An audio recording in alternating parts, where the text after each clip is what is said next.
This video is going to show you how to make a lemon meringue pie. You're going to start off by making your pâté sucré, which is your sweet pastry. So you're going to add your sugar into your flour, and then you're going to add some cubed cold butter, and using a knife just cutting it into your flour. You're wanting to do this so that you are starting to rub your fat into the flour. So chopping it into small pieces is preventing you from handling it from too much and giving you a greasy pastry. But your butter is there to give a waterproof coating to each of those flour grains, and that prevents too much liquid being absorbed and the gluten being developed and then having a tough pastry. So it's giving it a shorter texture, so it's going to make it crumbly.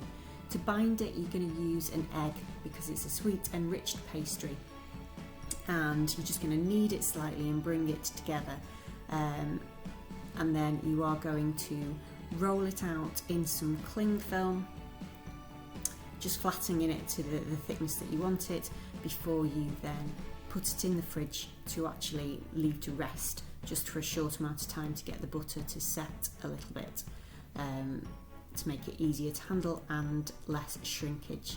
If you roll it out in a cling film, it makes it less sticky on your worktop and easier to work with. You're next going to make your lemon curd. So you're going to take the zest of your lemons, either using a microplane grater or the fine edge on a normal grater, and you're just trying to take off the yellow part. You don't want to go down to the white part of the pith, because that is bitter in flavour. So you're taking off the zest of both of your lemons, and then you are going to juice your lemons. So you're getting the juice out of your lemons either with a fork or a spoon or a lemon squeezer, making sure that you remove any of the pips. You then need to create a paste with your corn flour, so you're just going to add a small amount of the water and mix it together into a paste, and this is going to thicken your lemon curd. And then you are going to add your sugar, the rest of the water, the lemon juice and the zest into a pan, and putting it over the heat to melt and dissolve that sugar. But you also need to prepare your eggs. So you're going to get yourself 2 egg yolks. You need to make sure that you keep the whites separate so that you can use them for the meringue. So you're going to start to dissolve the sugar over a low heat, and then once your sugar is dissolved, you are stirring in your corn flour and then beating it until it is thick, and then taking it off the heat and beating in your butter to enrich your sauce. So the corn flour is going to thicken it.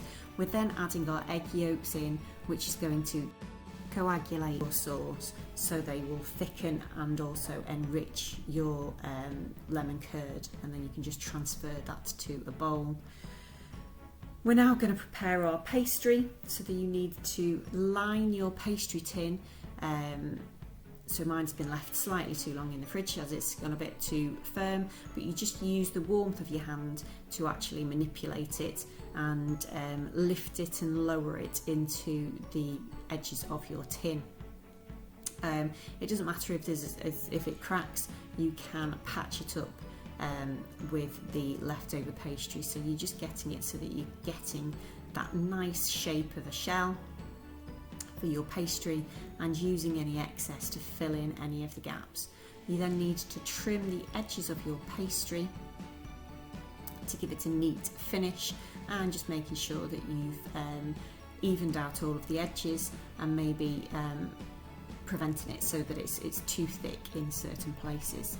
Once you've done that, you're going to get your greaseproof paper, and you can then just scrunch it up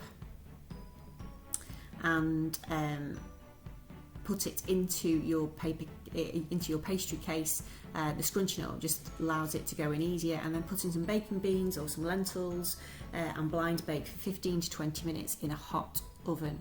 You're now going to prepare the meringue. So you're using your egg whites from the eggs from before, and you need to make sure that they're in a clean, grease-free bowl, otherwise they will not whisk up. And we're aerating them, so we're stretching the protein in our egg whites to create our foam. Once we've got our foam, which is stiff peaks, you're going to add in the sugar 1 spoonful at a time, so just a small amount at a time, and then whisking it in. This can be with a balloon whisk, or it can be with an electric whisk, but you're working to get stiff peaks so that your meringue is the right consistency.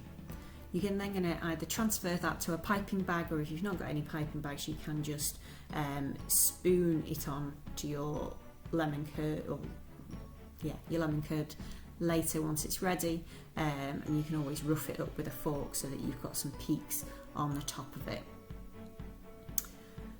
You then need to check your pastry to see that it is blind baked enough. And so remove the lentils. It might need a little bit longer, a few more minutes longer, to check that it's all cooked in the centre, and then once it is cooked fully through in the centre, you are going to add your lemon curd into your pastry case, and then you are going to pipe your meringue on top of the lemon curd, trying to get it so that it covers the lemon curd and it gives that protective layer. So you're just cutting the end off your piping bag and then creating some peaks so that they're going to caramelise in the oven.